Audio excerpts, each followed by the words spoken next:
अब बच्चों आज हम एक टॉपिक देखने वाले हैं डिबेंचर चैप्टर के अंदर, जिसका नाम है बेटा टॉपिक का issue of debenture as collateral securities. बेटा टॉपिक बहुत इंपॉर्टेंट है, आपका 3 to 4 मार्क्स का क्वेश्चन बेटा इसमें से आता ही आता है।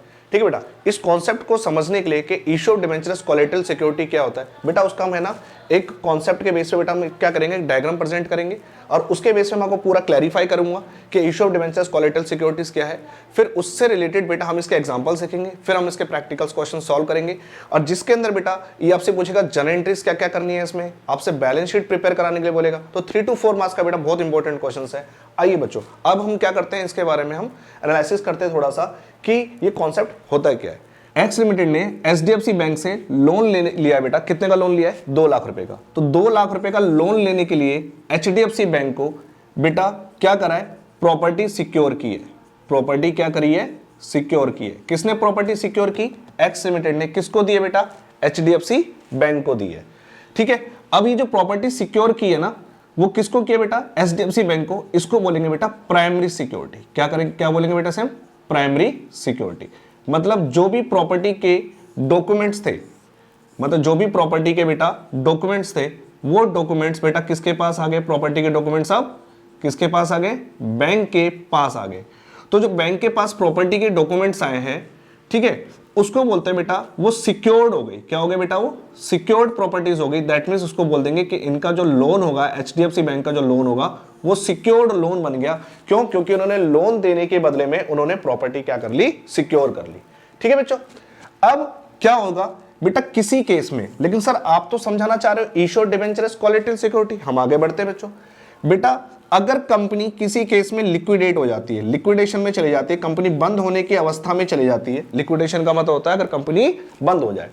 तो बेटा अगर कंपनी बंद हो जाएगी तो कंपनी के गेट पर, दरवाजे पर बहुत सारे लेनदार आकर क्या हो जाएंगे बेटा, खड़े हो जाएंगे। उसमें बेटा कौन कौन से खड़े होंगे बेटा, सर डिबेंचर्स होल्डर आके खड़े हो जाएंगे। हाँ सर, डिबेंचर्स होल्डर आके खड़े हो जाएंगे। सर अनसिक्योर्ड लोन, हाँ जी अनसिक्योर्ड लोन वाले भी आके खड़े हो जाएंगे। ठीक है, फिर उसके बाद क्या होंगे सर, क्रेडिटर्स आ जाएंगे। क्या आ जाएंगे, क्रेडिटर्स आ जाएंगे। फिर सर प्रेफरेंस शेयर होल्डर वाले आ जाएंगे। हाँ जी, और लास्ट में कौन आएंगे सर, इक्विटी शेयर होल्डर वाले। लास्ट में कौन आएंगे, इक्विटी शेयर होल्डर। ठीक है, अगर कंपनी लिक्विडेशन में चली जाती है तो कौन आके खड़े हो जाएंगे, डिबेंचर होल्डर्स। ये व्यक्ति भी आ जाएंगे debenture holders. Sir unsecure loan वाले भी आ जाएंगे। हाँ जी, क्रेडिटर भी दरवाजे पे आके खड़े हो जाएंगे। हाँ जी, प्रेफरेंस शेयर होल्डर भी आ जाएंगे। और लास्ट में कौन, किसको पैसा दिया जाएगा, इक्विटी शेयर होल्डर को। जब कंपनी लिक्विडेशन में जाती है तो इस तरीके से क्या करी जाती है, सबकी पेमेंट की जाती है। तो इसी तरह एचडीएफसी बैंक को पता चला कि कंपनी तो लिक्विडेट हो गई। तो लिक्विडेट हो गई तो बेटा हमने कितने का लोन दिया था एक्स लिमिटेड को, कंपनी कह रही है कि मैंने लोन तो कितने का दिया था, 2 लाख का। अब इन्होंने प्रॉपर्टी भी सिक्योर करा रखी है, हमारे पास मॉर्गेज करा रखी है। तो एक काम करते हैं, एचडीएफसी बैंक जाएगा, देखेगा भाई ये तो बहुत सारे लोग लाइन में लग रहे हैं। उनको बोलेगा एक काम करो भाई पीछे हटो, मेरे पास देखो प्रॉपर्टी के कागज है, मैं पहले प्रॉपर्टी को क्या करूंगा, सेल करूंगा, सेल करके अपना लोन को क्या करूंगा, रिकवर करूंगा। हाँ भाई एचडीएफसी बैंक तो बोल रहा है।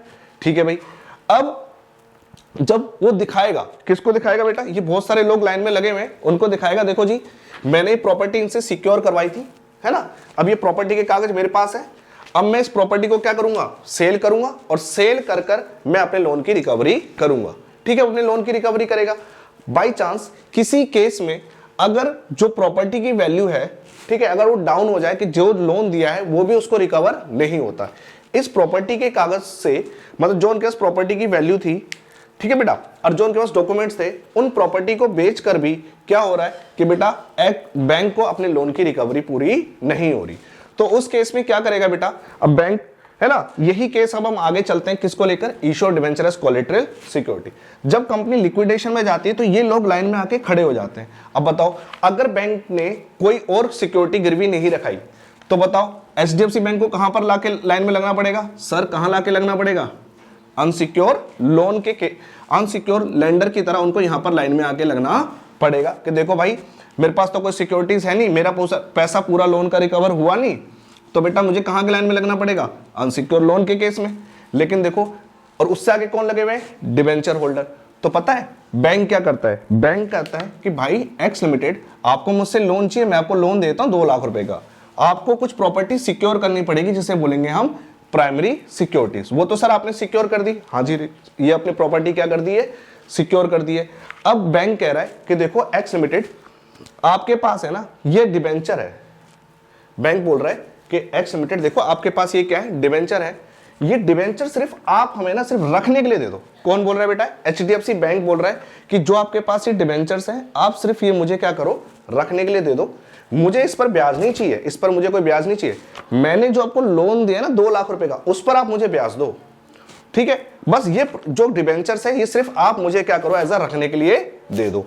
ठीक है, अब रखने के लिए दे दो तो क्या करा, बैंक ने एक्स लिमिटेड से ये डिबेंचर्स ले लिए। कैसे ले लिए? एज अ रखने के लिए ले लिए। कैसे ले लिए बेटा? एज अ रखने के लिए ले लिए।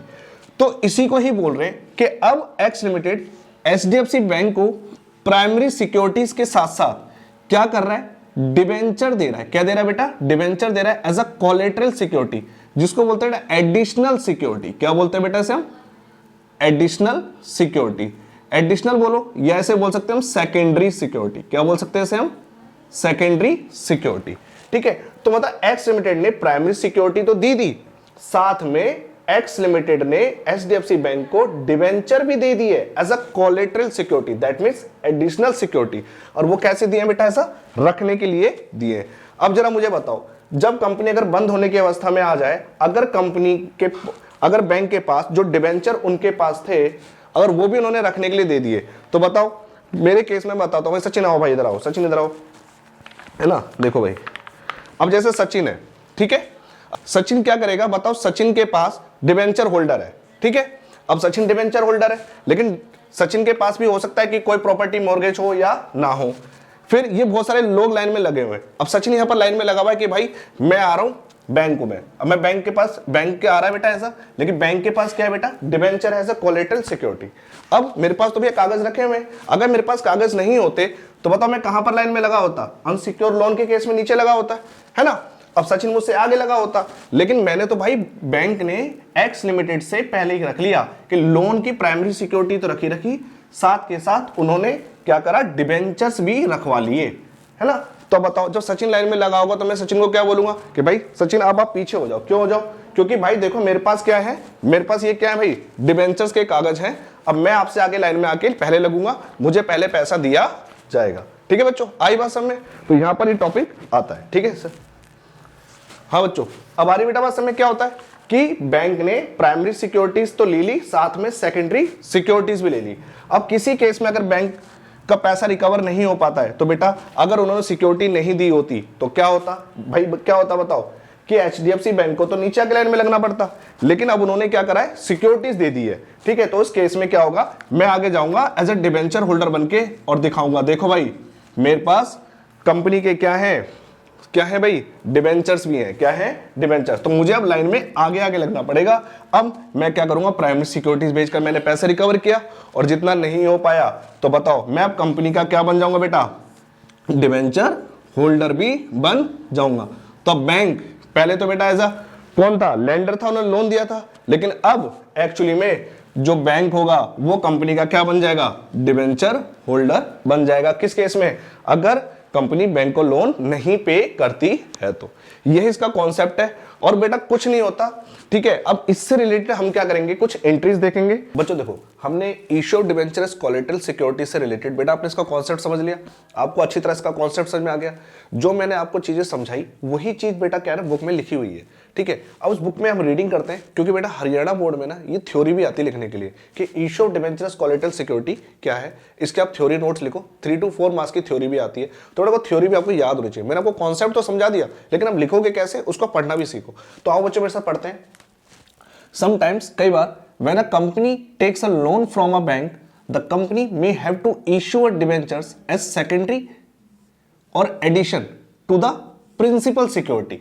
ठीक है, जब कंपनी बैंक से लोन लेती है तो कंपनी क्या करती है? डिबेंचर्स इशू करती है एज अ सेकेंडरी, मतलब एडिशन टू प्रिंसिपल सिक्योरिटी। मतलब पहले तो प्रिंसिपल सिक्योरिटी देगी, उसके साथ में दूसरी सिक्योरिटीज भी देती है, एडिशनल, सेकेंडरी। उसी को बोलते हैं बेटा एज अ कोलेटरल सिक्योरिटी। क्या बोलते हैं बेटा? Collateral security. The bank to whom such debentures are issued as collateral security will not be entitled to any interest on these debenture। अब बैंक को जो डिबेंचर हमने इशू किया है कोलेटरल सिक्योरिटी पर, क्या बैंक को उस पर ब्याज मिलेगा? नहीं। बैंक को डिबेंचर्स जो हमने डिबेंचर्स बैंक को दिए हैं as a collateral security, bank को उस डिबेंचर्स पर कोई भी इंटरेस्ट नहीं मिलने वाला। They are entitled to get interest on the original loan advance by them, मतलब जो बैंक ने कंपनी को लोन दिया है सिर्फ उसी पर ही उसको क्या दिया जाएगा? ब्याज दिया जाएगा। If a default is made either in the payment of interest or in the payment of principal, that the lender will first realize its debt from the principal security। अगर किसी केस में बैंक का पैसा पूरा नहीं मिल पाता है, bank को पूरा पैसा नहीं मिल पाता है, मतलब कंपनी ने बैंक को लोन पूरा पे नहीं किया, तो बैंक क्या करेगा? अगर डिफॉल्ट हो गया किसी केस में, या तो इंटरेस्ट की पेमेंट में डिफॉल्ट हो गया या प्रिंसिपल डेट की पेमेंट में डिफॉल्ट हो गया, तो लेंडर क्या करेगा? जो बैंक है वो पहले फर्स्ट रियलाइज करेगा अपने डेट को, लोन को, कहां से? प्रिंसिपल सिक्योरिटी जो मैंने सेकेंडरी सिक्योरिटी से पहले दी थी, तो वहां से पहले लोन की रिकवरी होगी। अगर वहां से नहीं हो पाई, but if the full amount of loan that is not realise from principal securities, अगर प्रिंसिपल सिक्योरिटी से पूरे लोन की रिकवरी नहीं हो पाती है, तो बेटा अब जो बैंक है, बैंक को जो कंपनी ने बैंक से जो लोन लिया था और उस लोन पर जो उन्होंने प्राइमरी सिक्योरिटीज दी थी, साथ में सेकेंडरी सिक्योरिटीज भी दी थी बेटा बैंक को, तो अब बैंक के पास पूरा राइट बन जाएगा कि जो डिबेंचर बैंक को रखने के लिए दिए थे, अब बैंक एज अ कैसे काम करेगा, ट्रीट करेगा बेटा एक्स लिमिटेड को एज अ डिबेंचर होल्डर। तो बैंक के पास वही सभी राइट्स आ जाएंगे जो एक डिबेंचर होल्डर के पास राइट्स होते हैं। ठीक है, क्लियर? इट में claim all the rights of debenture holder. तो बैंक अब क्या करेगा? डिबेंचर होल्डर के सारे राइट क्लेम करेगा। When company pay the final installment of loan, it can take its debenture back। इसका मतलब अगर कंपनी ने बैंक को सारा लोन रिपे कर दिया, तो बैंक को क्या करना पड़ेगा? प्राइमरी सिक्योरिटीज भी वापस करनी पड़ेगी, और जो सेकेंडरी सिक्योरिटीज में डिबेंचर दिए थे रखने के लिए, वो भी उनको वापस करने पड़ेंगे। ठीक है बेटा, ये थ्योरी मैंने आपको समझा दी, थ्योरी भी आप इजीली क्या कर लेना? लर्न कर लेना। ठीक है, अब इससे रिलेटेड हम क्या देखने वाले? जनरल एंट्रीज देख रहे हैं। इस टॉपिक से रिलेटेड क्या क्या हम जनरल एंट्रीज करते हैं, हमारे पास कितने टाइप के मेथड्स होते हैं। अब बच्चों, आपने बेटा कॉन्सेप्ट समझ लिया, आपने इसकी रीडिंग कर ली कि issue of debenture as collateral security के केस में आपका कॉन्सेप्ट क्या है। ठीक है, वो आपने अच्छी तरह समझ लिया होगा। आपने फिर बेटा आपने इसकी ना रीडिंग भी कर ली कि कॉन्सेप्ट की आपको थ्योरी लिखनी कैसे है। ठीक है, अब हम इसकी अकाउंटिंग ट्रीटमेंट देखते हैं। क्या देखते हैं बेटा? अकाउंटिंग ट्रीटमेंट कि issue debenture as collateral security, जिसको बोलते हैं कोलेटरल को एडिशनल या उसे बोलते हैं सेकेंडरी, तो उसकी अकाउंटिंग ट्रीटमेंट क्या होती है? तो बेटा बुक्स में दो मेथड्स बताए हुए हैं हमें, मेथड 1 और एक मेथड 2। तो हम कोई सा मेथड क्या करेंगे बेटा? अडॉप्ट करेंगे क्वेश्चन के रिक्वायरमेंट के अकॉर्डिंग। पहला है बेटा कि जो हमने इशू ऑफ डिबेंचर्स इशू किए हैं debentures as a collateral security, उस केस में बोला है बेटा नो एंट्री। क्या करनी है बेटा? जो हमने डिबेंचर इशू किया एज अ कोलेटरल सिक्योरिटी, उसकी आपको कोई एंट्री नहीं करनी है, क्योंकि क्वेश्चन आपको बोलेगा कि जो हमने डिबेंचर इशू किया है एज अ कोलेटरल सिक्योरिटी, उसके लिए आपको एंट्री करने की कोई रिक्वायरमेंट नहीं है। तो बेटा जब एक आपको कोई रिक्वायरमेंट नहीं है, मतलब आपको कोई एंट्री पास नहीं करनी है। किसकी एंट्री पास नहीं करनी है? जो आपने डिबेंचर इशू किए एज अ कोलेटरल सिक्योरिटी, उसकी आपको कोई एंट्री नहीं करनी। तो बेटा आपको एंट्री कौन सी करनी है? जो आपने लोन लिया है बैंक से, आपको सिर्फ उसी की ही एंट्री करनी पड़ेगी, और आप एंट्री करोगे बेटा bank account debit to bank loan account. तो कंपनी अपनी बुक्स में कौन सी एंट्री करी है? जो बैंक से लोन लिया। बेटा बैंक से लोन लिया तो बैंक बढ़ गया, बैंक का बैलेंस बढ़ गया, और कंपनी के सिर पे लायबिलिटी बढ़ गई। किसके नाम से? बैंक लोन के नाम से। तो कंपनी अपनी बुक्स में क्या एंट्री करने वाली है? Bank account debit to bank loan account. तो बेटा इसके नरेशन क्या लिखेंगे? Being loan taken from bank, कि बैंक से क्या ले लिया? लोन ले लिया। तो हम बस एक ही एंट्री करेंगे कि bank account debit to bank loan account. Method 2 कहता है बेटा एंट्री करो, रिकॉर्ड करो। ये क्या बोल रहा है बेटा? रिकॉर्ड करने के लिए बोल रहा है कि आपने जो डिबेंचर इशू किए हैं, issue of debentures as a collateral security, उसको क्या करना है बेटा? आपको रिकॉर्ड करना है। यहां पर क्या बोला था बेटा? नो एंट्री, मतलब यहां पर जो हमने डिबेंचर इशू किए थे एज अ कोलेटरल सिक्योरिटी, उसको आपको रिकॉर्ड नहीं करना था, लेकिन यहां पर आपको क्या करना है? रिकॉर्ड करना है। तो बेटा पहली एंट्री आप क्या बनाओगे? पहली एंट्री आप लिखोगे bank account debit to bank loan account, bank account debit to bank loan account.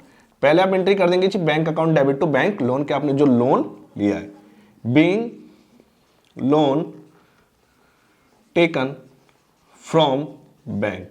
जो बैंक से आपने लोन लिया जितने अमाउंट का, उसकी आप पहली एंट्री कर दोगे।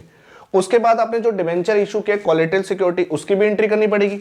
तो उसकी आप क्या जन एंट्री करेंगे, उसकी आप एंट्री करेंगे डिबेंचर सस्पेंस अकाउंट डेबिट। क्या करना बेटा एंट्री आपको, debenture suspense account debit to debenture account.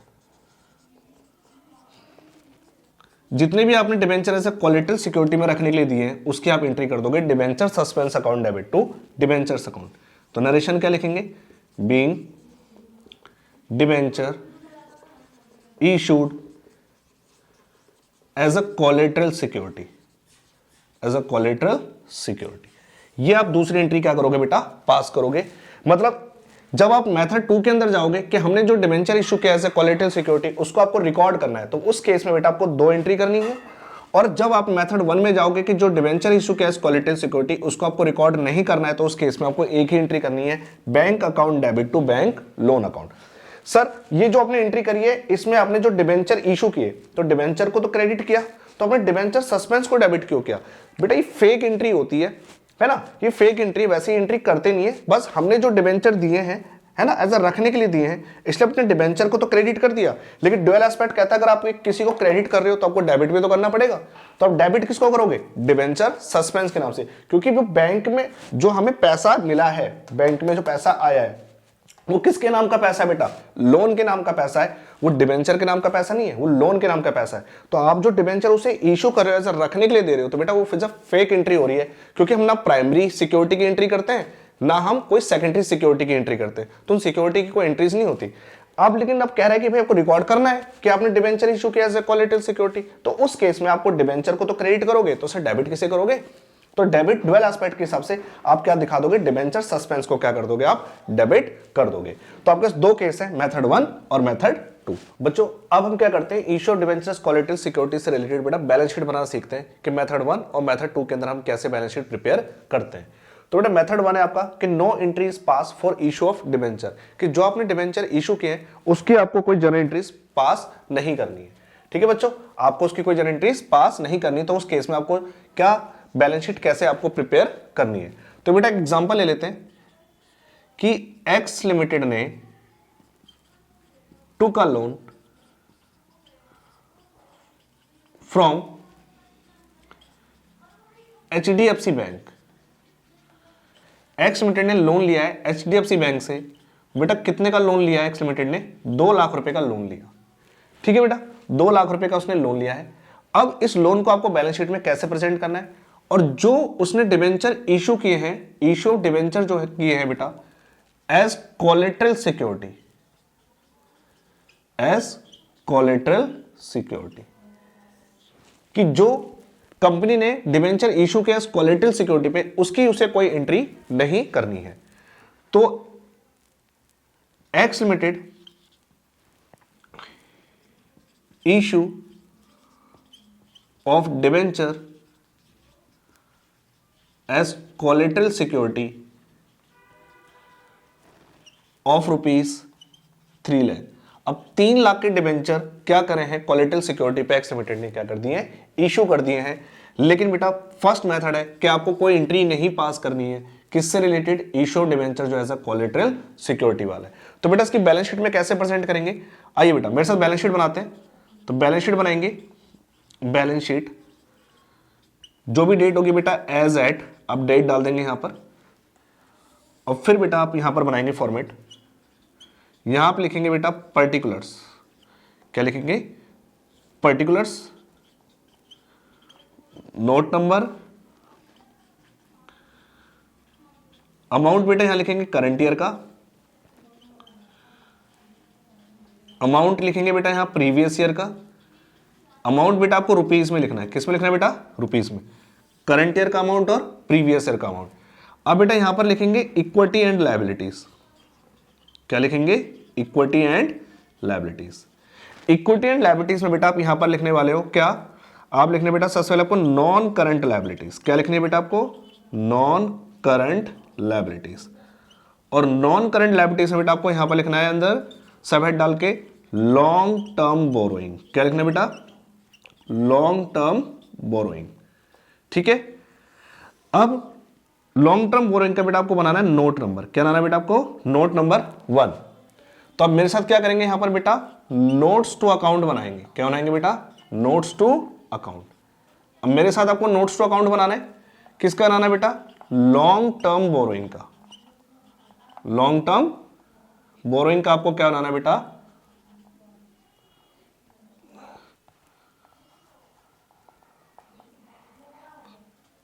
आप लिखेंगे बेटा लॉन्ग टर्म बोरोइंग, उसका नोट्स टू अकाउंट बनेगा लॉन्ग टर्म बोरोइंग का। और लॉन्ग टर्म बोरोइंग बेटा आप यहां पर लिखेंगे जी, क्या लिखने वाले हो आप यहां पर? Bank loan. क्या लिखने वाले हो? Bank loan. कितने का बैंक लोन लिया बेटा आपने? एक्स लिमिटेड ने बैंक से लोन लिया एचडीएफसी बैंक से 2 लाख रुपए का। तो अब लिखेंगे जी बैंक लोन कितने का है जी आपका? 2 लाख रुपए का बैंक से लोन है। अब यहां लिख देंगे डिवेंचर इशूड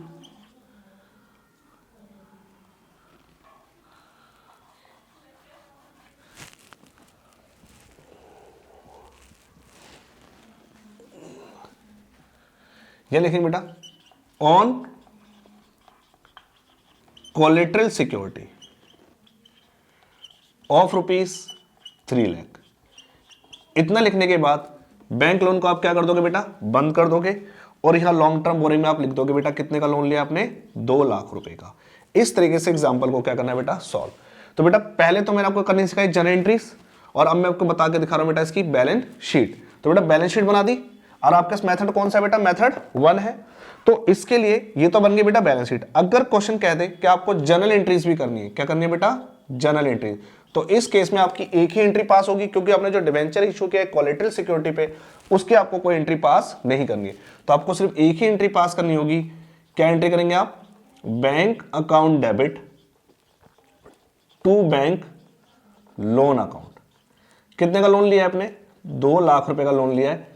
तो डेबिट में भी 2 लाख और क्रेडिट में भी 2 लाख। और यहां लिख देंगे जी being took a loan from bank. आप ये जनरल पास करेंगे और उसके बाद इस तरह से आप बैलेंस शीट बनाकर दिखा देंगे। तो मेथड 1 के लिए बेटा मैंने आपको क्या कर दिया है? करके दिखा दिया। अब बच्चों अब हम देखते हैं बेटा मेथड नंबर 2। मेथड नंबर 2 में कह रहा है entries passed for issue debenture as collateral security. जो हमने डिबेंचर इशू किया एज कोलेटरल सिक्योरिटी में, उसके बेटा एंट्री पास करनी है। इसका अंदर बेटा उसको हम रिकॉर्ड करना चाह रहे हैं, जो डिबेंचर हमने इशू किया एज कोलेटरल सिक्योरिटी पे। तो बेटा एक्स लिमिटेड ने लोन लिया है बैंक से। कितने का लोन लिया बेटा? 2 लाख रुपए का। और डिबेंचर उनको इशू करे हैं एज कोलेटरल सिक्योरिटी में। कितने के इशू किया बेटा? 3 लाख रुपए के। तो मुझे जरा बताओ, पहले हम जनरल एंट्रीज करेंगे। तो पहली एंट्री क्या करते हो बेटा? लोन लेने की। तो आप क्या एंट्री पास करोगे बेटा? Bank account debit to bank loan account. पहली एंट्री क्या करोगे? Bank account debit to bank loan account. बेटा कितने का लोन लिया है? 2 लाख रुपए का। तो बैंक में डेबिट हो जाएंगे 2 लाख और क्रेडिट भी कितने हो जाएंगे? 2 लाख। नरेशन लिखनी बेटा बहुत इंपॉर्टेंट है। Being loan taken from bank. Being loan taken from bank. तो ये हमने एंट्री कर ली लोन लेने की। अब बच्चों दूसरी एंट्री क्या करेंगे? आपने डिबेंचर इशू किया एज कोलेटरल सिक्योरिटी में। कितने के बेटा? 3 लाख। और इसको आपको क्या करना है बेटा? रिकॉर्ड भी करना है। तो रिकॉर्ड करने की क्या एंट्री करोगे? रिकॉर्ड करने की एंट्री करोगे डिबेंचर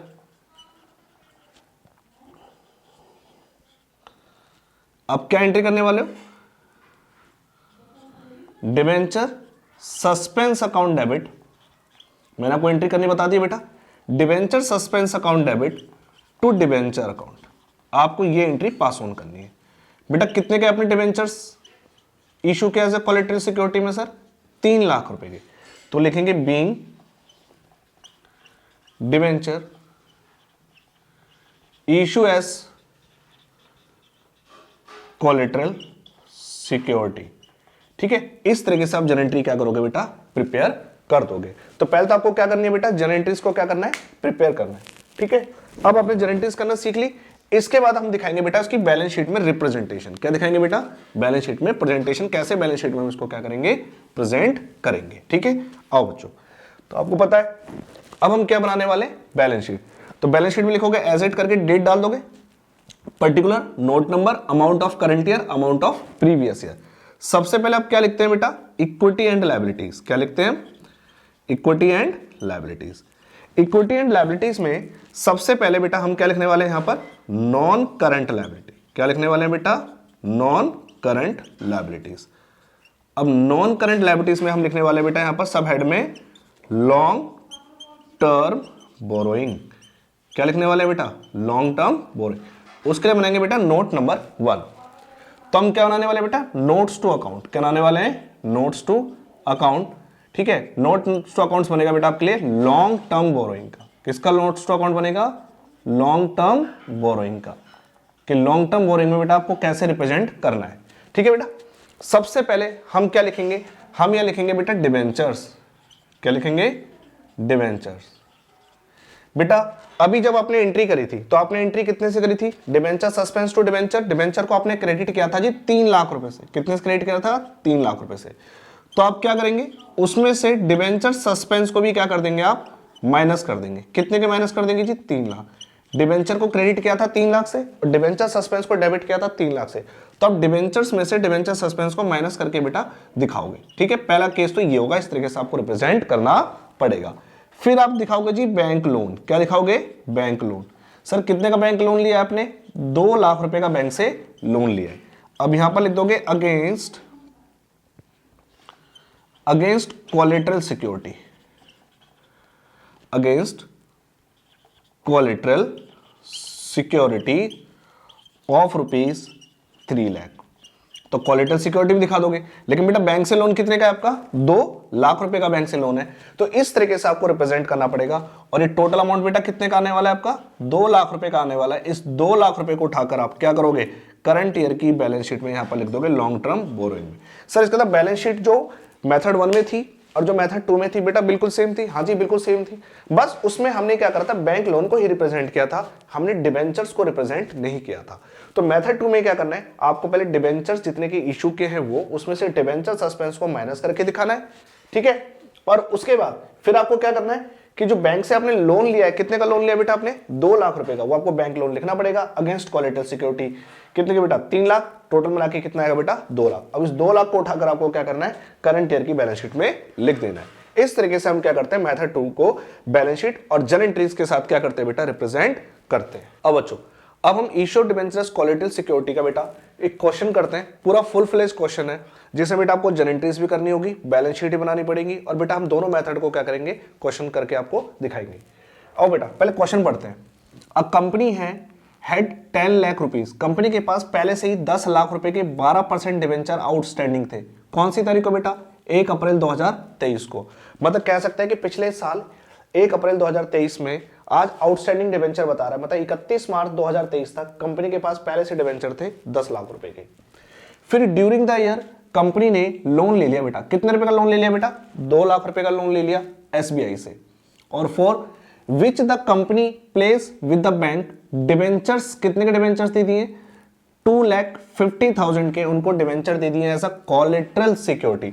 मतलब बैंक से लोन लिया बेटा 2 लाख रुपए का और कोलेटरल सिक्योरिटी पे बेटा जो डिबेंचर दिए हैं रखने के लिए, वो कितने के डिबेंचर दिए हैं? 2,50,000 के।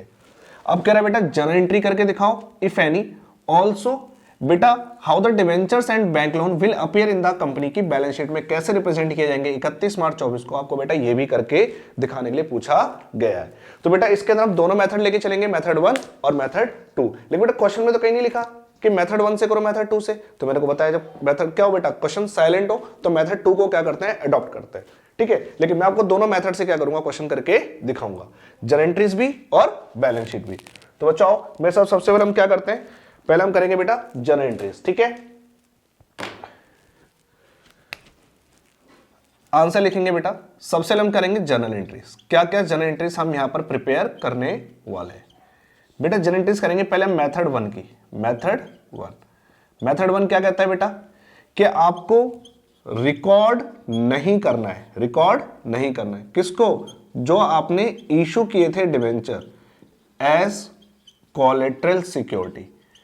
एज कोलेटरल सिक्योरिटी में जो आपने डिबेंचर इशू किए थे उसको आपको रिकॉर्ड नहीं करना है। कट कर दिया, इसका मतलब no, not to be recorded. आपको रिकॉर्ड नहीं करना है। तो बेटा वहां पर आपको सिर्फ एक ही एंट्री पास करनी होती है ना? हाँ जी, एक ही एंट्री पास करनी होती है। तो पहली एंट्री क्या करेंगे जी? Bank account debit to bank loan account. क्या एंट्री करेंगे? Bank account debit to bank loan account. कितने का बेटा लोन लिया हमने बैंक से? सर 2 लाख रुपए का लोन लिया है, तो आप यहां पर लिख दीजिए bank account debit to bank loan account. कितने का लोन लिया जी? 2 लाख। नरेशन क्या लिखेंगे? Being took a loan from SBI for rupees 2 lakh रुपए। तो हमने क्या करा? बैंक से लोन ले लिया। इस केस में हमें सिर्फ एक ही जनरेटर्स क्या करनी पड़ेगी? प्रिपेयर करनी पड़ेगी। अब उसके साथ बेटा मैं आपको सिखाता हूं इसको बैलेंस शीट में कैसे प्रेजेंट किया जाएगा। तो बेटा बैलेंस शीट बनाइए। बैलेंस शीट एज एट 31 मार्च 2024 को आपको बनानी है बैलेंस शीट। बेटा यहां पर क्या लिखेंगे आप? यहां लिखेंगे पर्टिकुलर, फिर लिखेंगे जी नोट नंबर, फिर आप यहां लिखेंगे जी अमाउंट करंट ईयर का, फिर आप यहां लिखेंगे जी अमाउंट प्रीवियस ईयर का। ठीक है जी, इस तरीके से आप बैलेंस शीट को रिप्रेजेंट करने वाले हैं। आप उसके अंदर क्या लिखेंगे जी? सबसे पहले equity and liabilities. Equity and liabilities, equity and liabilities में बेटा आप क्या लिखेंगे? Non current liability. क्या लिखेंगे जी? Non current liabilities. और नॉन करंट लायबिलिटीज में आप क्या लिखने वाले हो? लिखने वाले हो आप लॉन्ग टर्म बोरोइंग। क्या लिखने वाले हो? Long term borrowings. तो अब इसको क्या करोगे बेटा? बैलेंस शीट में अमाउंट पुट करने के लिए आपको क्या बनाना पड़ेगा बेटा? नोट्स टू अकाउंट बनाना पड़ेगा लॉन्ग टर्म बोरोइंग का। तो मैं यहां पर बनाता हूं बेटा नोट्स टू अकाउंट। तो नोट्स टू अकाउंट बना रहे हैं हम फर्स्ट किसका? Long term borrowing. ठीक है, ठीक है जी। तो लॉन्ग टर्म बोरोइंग्स का टर्म क्या बना रहे हैं? Notes to account. बेटा उसके अंदर सर हमारे पास पहले से डिवेंचर भी थे 1 अप्रैल 2023 को। तो बेटा एक बैलेंस शीट जब बना रहे हो तो ये बना रहे हो आप, अमाउंट लिख रहे हो 31 मार्च 23 में, और ये लिख रहे हो आप पहले लिख रहे हो 31 मार्च 24 में, फिर आप लिख रहे हो 31 मार्च 23 में। तो सर 1 अप्रैल 2023 का मतलब सर क्या हो गया? पिछली ही डेट बैलेंस शीट बनी होगी 31 मार्च 23 को। उस समय बेटा कितने रुपए के डिवेंचर कंपनी के पास थे? 12 लाख रुपए के डिवेंचर कंपनी के पास पहले से थे। तो बेटा आप यहां पर लिखने वाले हो 12% डिवेंचर जो पहले से कंपनी के पास आउटस्टैंडिंग चल रहे थे। कितने का डिवेंचर है जी? 12 लाख रुपए के कंपनी के पास डिवेंचर है। फिर आप क्या लिखने वाले हो जी? जो आपने बैंक से लोन लिया है, जो आपके सिर पे लायबिलिटी बढ़ी है। कितनी की लायबिलिटी आई है बेटा बैंक लोन की? 2 लाख रुपए। ठीक है, और कंपनी के पास पहले से, सॉरी बेटा, कंपनी के पास पहले से डिवेंचर कितने के थे? 10 लाख रुपए के। बेटा कंपनी के पास पहले से 10 लाख रुपए के डिवेंचर आउटस्टैंडिंग थे 1 अप्रैल 2023 को। तो 31 मार्च 2023 को बेटा एक दिन पहले जब मैंने बैलेंस शीट को प्रिपेयर किया होगा तो उस समय मैंने अपने डिवेंचर्स आउटस्टैंडिंग दिखाए होंगे 10 लाख रुपए के। तो बेटा लॉन्ग टर्म बोरिंग में लिखूंगा 12% डिवेंचर कितने के बेटा? 10 लाख रुपए के जो प्रीवियस ईयर के। मैंने बेटा बैंक से लोन कितने का लिया है? 2 लाख रुपए का लिया है। अब मैं लिखूंगा यहां पर against collateral security. Against collateral security कितनी की है? 2 लाख रुपए की। तो टोटल मिला के बेटा मेरे पास यहां पर कितना हो जाएगा बेटा? 12 लाख रुपए।